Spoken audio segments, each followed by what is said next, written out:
Yes, yagalagaana ffe tusinga movies ezikyasinza okuba obulungi.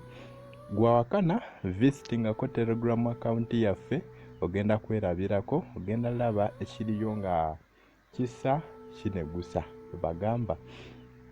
Naye nga mwebale kufollowinga. Kamuvi kano kendeese kalungi nnyo, kalimu ebintu ebiyigiriza, kayigiriza. Omanyi tuba ne movie update always, but tuleta bu movies obusinga okuba obulungi ku Telegram.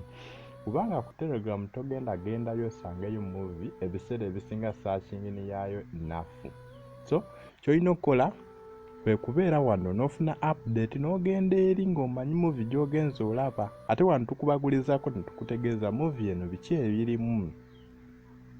Always ebeera movie update temwerabira naye ng'osubscribinga tekigaana, olikinga tekigaana, then genda mu description okebere wamma ka link ka movie eno osobola okuba nti weerabirako ne kanamba kaffe osobola okafollowinga oba okujoininga WhatsApp group.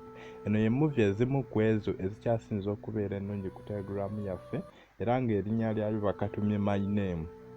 Kaseri ka butundu, ebiseera ebisinga kaba ka butundu.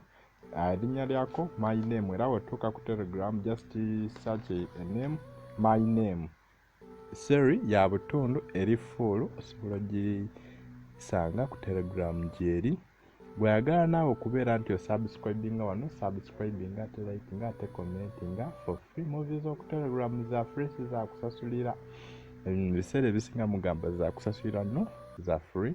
Nga mwebale kwekumirako, mwebale commentinga, mwebale kulikinga, mwebale kuba nti mufollowinga. Eno gye bayita Jinja Media TV, always movie update Jinja Media TV. My Name keka movie, My Name bakayita. So genda okasashinge.